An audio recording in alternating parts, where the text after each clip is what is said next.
ఓం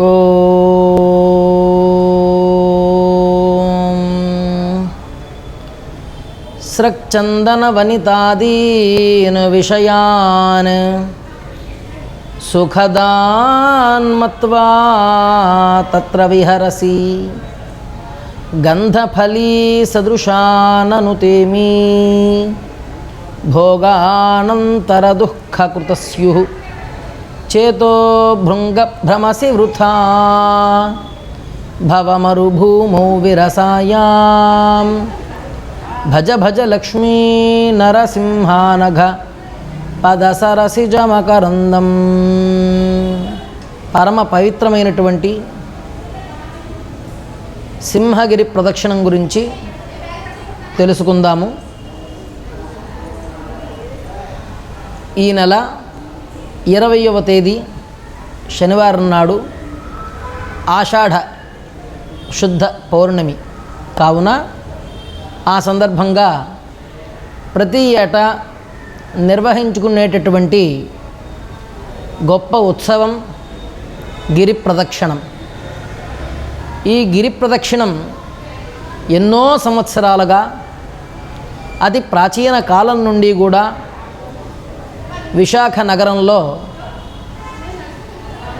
ఎన్నెన్నో రాష్ట్రాల నుండి కూడా ఈ యొక్క ఉత్సవానికి రావడం, అక్కడ స్వామి యొక్క కొండకి సంపూర్ణ ప్రదక్షిణం చేయడం అనేటువంటిది జరుగుతూ ఉన్నది. ఇది చాలా విశేష పుణ్య ఫలాన్ని కలిగించేటటువంటిది. ఇది విశాఖవాసుల మహాభాగ్యం అని చెప్పవచ్చు. ఈ పర్వదినాన్ని పురస్కరించుకుని ఎంతోమంది దాతలు ప్రదక్షిణం చేసేటువంటి భక్తులకి అసౌకర్యం కలగకుండా ఉండే విధంగా అక్కడ ఎన్నెన్నో ఏర్పాట్లు చేస్తూ ఉంటారు.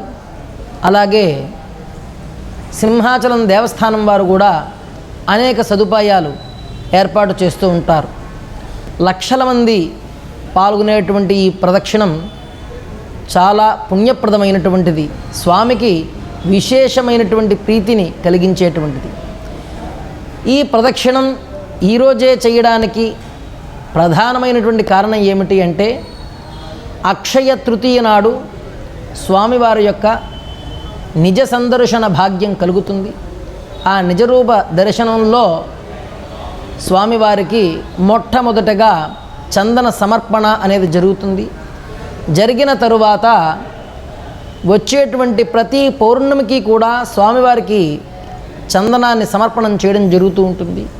అందులో భాగంగా 4వసారి అనగా చివరిసారిగా చేసేటువంటి చందన సమర్పణ ఆషాఢ శుద్ధ పూర్ణిమ అని. అంటే స్వామివారు సంపూర్ణంగా ఆ యొక్క చందన రూపంలో స్వామివారు మనకి దర్శనాన్ని అనుగ్రహిస్తారు. ఆ యొక్క సంపూర్ణ చందనంలో ఉండేటువంటి స్వామి చల్లదనాన్ని పొందుతాడు. ఎప్పుడైతే మనకి ఆషాఢ శుద్ధ ఏకాదశి వస్తుందో, వచ్చిన తరువాత పురాణాల ప్రకారం స్వామి విష్ణుమూర్తి శయన ఏకాదశి అని ఆ పర్వానికి పేరు. ఆ విధంగా స్వామి ఆనాడు శయనమూర్తిగా ఉంటారు. తదుపరి అక్కడి నుంచి చాతుర్మాస్యాది కార్యక్రమాలన్నీ కూడా దరిమిలా ప్రారంభమవుతాయి. ఏతులు సన్యాసులు కూడా అక్కడి నుంచి చాతుర్మాస్య విధానాలని పాటిస్తూ ఉంటారు. ఈ 4 నెలలు కూడా ప్రపంచమంతా కూడా చల్లగా ఉంటుంది. మన భారతదేశమంతా కూడా వర్ష ప్రభావంగా ఈ యొక్క పంటలు పండేటువంటి అన్ని అవకాశాలు పుష్కలంగా ఉంటాయి.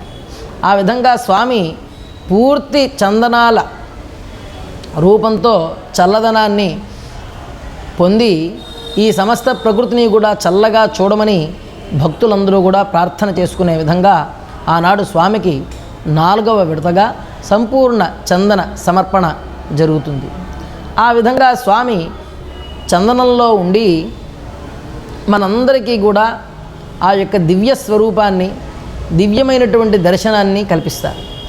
ఆ కల్పించేటువంటి దర్శనం చూడడం కోసం ఈ గిరి ప్రదక్షిణ చేసినటువంటి భక్తులందరూ కూడా ఆ యొక్క స్వామిని దర్శించడం, ఆ స్వామికి కృపకి పాత్రులు కాగలగడం అనేటువంటిది జరుగుతుంది. అలాగే సుందరాయ శుభాంగాయ మంగళాయ మహోజసే సింహశైల నివాసాయ శ్రీ నృసింహాయ మంగళం. అనగా మనం స్వామిని దర్శిస్తాం, స్వామి యొక్క ఆలయానికి ప్రదక్షిణం చేస్తాం. కానీ స్వామి యొక్క స్వరూపం ఏమిటి అంటే పెద్దలు చెప్పే మాట, ఈనాటికి కూడా ఆ కొండల పైన సూక్ష్మ రూపంతో ప్రహ్లాదుడు ఆ స్వామిని కొలుస్తూ ఉంటారు అని, ఆ కొండంతా కూడా ప్రహ్లాదుడు సంచరిస్తూ ఉంటారు అని ప్రతీతి. అందుచేత ప్రహ్లాద పరిపాలకుడైనటువంటి స్వామి వరాహ రూపంగా, లక్ష్మీ నృసింహేశుడుగా, వ్యవతారంగా అంటే 2 అవతారములు కలగలిపినటువంటి వ్యవతారంగా అవతరించినటువంటి వరాహ లక్ష్మీ నృసింహస్వామి ఆ యొక్క పర్వతం మొత్తం కూడా సింహం మాదిరిగా సింహాకారంతో ఉంటుంది. దానికే సింహశైలము, సింహాచలము, సింహగిరి అని పిలుస్తూ ఉంటాం. సింహాచలము అంటే అచలము అంటే కదలనటువంటిది, చలం అంటే కదిలేటటువంటిది, అచలం అంటే కదలకుండా ఉండేటువంటిది, అనగా గిరి, కొండ, పర్వతము ఇలా పిలుస్తాం. ఆ విధంగా సింహాచలము సింహాకారంలో ఉండేటువంటిది, సాక్షాత్తు నృసింహస్వామి సంచరించేటువంటిది. ప్రహ్లాద స్వామి నిరంతరము కూడా ఆ యొక్క స్వామి కోసం ఆ స్వామి నామాన్ని జపిస్తూ సూక్ష్మ రూపంలో సంచరించేటువంటి దివ్యమైనటువంటి ఓషధులు, అలాగే దివ్యమైనటువంటి దేవతా వృక్షములు ఉన్నటువంటి పర్వతం, సాక్షాత్తు దేవతా స్వరూపమైనటువంటి గిరి. అన్ని గిరిలు కూడా పవిత్రమైనప్పటికీ కూడా ఆ యొక్క పర్వతం చాలా విశేషమైనటువంటిది.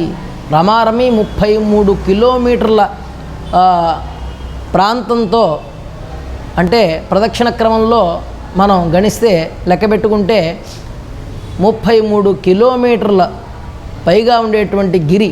ఆ గిరిలో కొన్ని ధారలు కూడా ఉన్నాయి. అవి చాలా అమృతతుల్యమైనటువంటి జలధారలు.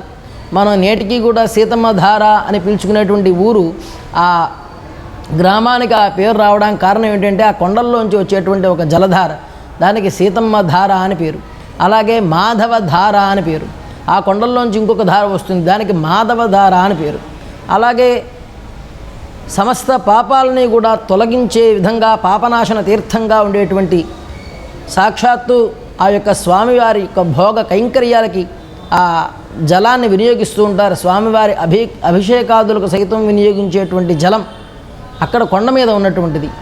అలాగ ఆ తీర్థం సీతమ్మ ధార, అలాగే మాధవ ధార, అలాగే ఇంకా కొన్ని ధారలు ఉన్నాయి. కాలక్రమేణా అవి లుప్తమైనాయి. అయినప్పటికీ కూడా జలధారలన్నీ కూడా అందులో ఉన్నాయి. అంటే మనం నదీ ప్రదక్షిణం చేస్తే వచ్చే పుణ్యం కూడా ఈ సింహగిరి ప్రదక్షిణం చేస్తే వస్తుంటుంది. అలాగే ఆ యొక్క సింహగిరి మొత్తం కూడా సాక్షాత్తు ఆ నృసింహ స్వరూపము అని చెప్పి మనం ఈ ప్రస్తావనలో తెలుసుకుంటూ ఉన్నాం. ఆ రకంగా స్వామివారి ప్రదక్షిణం చేసేటువంటి భక్తులు చాలా నియమాలతో నిష్ఠతో చెయ్యాలి. ఈ ప్రదక్షిణం చాలా పుణ్యాన్ని కలిగిస్తుంది. చేసేటువంటి భక్తులు నృసింహస్వామిని మనస్సులో తలుచుకుంటూ నామస్మరణం చేస్తూ నారసింహ నమో నమో, నారసింహ పాహిమా, నృసింహ రక్ష అంటూ స్వామి యొక్క స్మరణ చేస్తూ ప్రదక్షిణం చెయ్యాలి. మనకి ఒక అద్భుతమైన శ్లోకం ఉంది స్వామివారి గురించి. మాతా నృసింహ, పితా నృసింహ, భ్రాతా నృసింహ, సఖా నృసింహ, విద్యా నృసింహో ద్రవిణం నృసింహ, స్వామీ నృసింహ, సకలం నృసింహ అని. అంటే తల్లి ఆ నారసింహుడే, తండ్రియు ఆ నారసింహుడే, అలాగే స్నేహితుడు ఆయన నారసింహుడే, అలాగే బంధుజనులు కూడా నృసింహ స్వరూపమే. మాతా నృసింహశ్చ పితా నృసింహ భ్రాతా నృసింహశ్చ సఖా నృసింహ.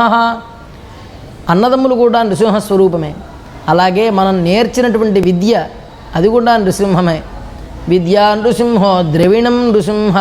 సంపద మనం ఆర్జించేటువంటి ఈ సంపద ఐశ్వర్యం ఇది కూడా నృసింహస్వరూపమే. అలాగే స్వామి నృసింహ అంటే మనకి ప్రభువు, మనని పాలించేటువంటి ఆ యొక్క దక్షుడు స్వామియే కనుక స్వామి నృసింహ. ఇంత చెప్పనేలా సకలం నృసింహ, స్వామియే మొత్తం అంతా నృసింహస్వామియే అనేటువంటి భావనతో, అంటే నాదన్నదంటూ ఏదీ లేదు, నేను అనుకున్నదల్లా కూడా నీవే, అంతటా నిండిన వాడివి నీవే అని ఆ నృసింహస్వామిని సదా మనసులో స్మరించుకుంటూ జపిస్తూ నారసింహ నమో నమో నారసింహ పాహిమాం పాహిమాం పాహిమాం అంటూ ఆ యొక్క స్వామి నామస్మరణం చేస్తూ ఈ ప్రదక్షిణ విధి పాటించాలి. అలాగే ఈ ప్రదక్షిణం చేసేటువంటి వారు ఆహార నియమాలు పాటించాలి. ఎవరైనా ఆహారం తీసుకోదలసి వస్తే వాళ్ళు సాత్వికమైనటువంటి ఆహారాన్ని మాత్రమే తీసుకోవాలి. అలాగే జలపానం చేయాలి. బయట నుంచి ఉండేటువంటి వస్తువుల్ని తీసుకోకూడదు, బయట తయారు చేసేటువంటి వస్తువులను తీసుకోకూడదు, చాలా పవిత్రంగా ఉండాలి. అలాగే ప్రదక్షిణం చేసేటువంటి భక్తులు నియమంగా నిష్ఠగా ఉంటే వారికి సంపూర్ణ ఫలం కలుగుతుంది. చాలామంది ప్రదక్షిణం చేస్తారు, చేసి దర్శనం చేసుకోకుండా వెళ్ళిపోతారు.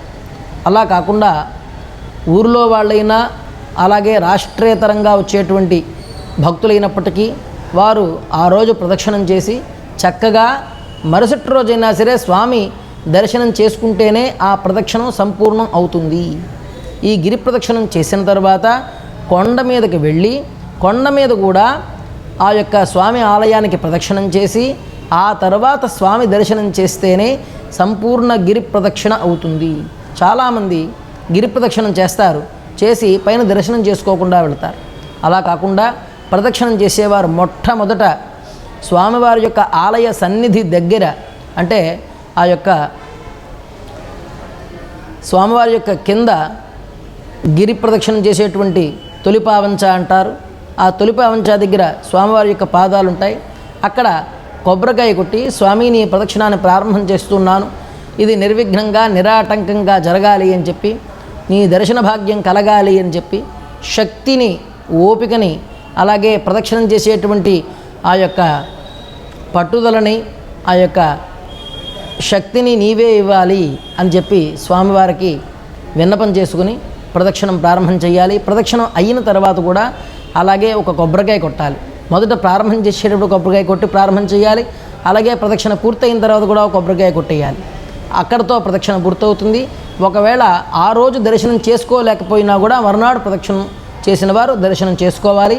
అలాగే ప్రదక్షిణలో చాలా ముఖ్యమైనటువంటి విషయం, ప్రదక్షిణం చేసే భక్తులు ఆ యొక్క నామస్మరణం మాత్రం ఖచ్చితంగా చేయాలి. తొలిపావంచా దగ్గర స్వామివారికి నమస్కారం చేసుకోవాలి. రాత్రి గల పౌర్ణమి నాడే ప్రదక్షిణం చేయాలి. ఈ ప్రదక్షిణ రాత్రి కాలంలో ఉంటుంది కనుక శనివారం మధ్యాహ్నం నుంచి ప్రదక్షిణం చేసుకోవచ్చు, 3 గంటల నుంచి ప్రదక్షిణం చేయవచ్చు.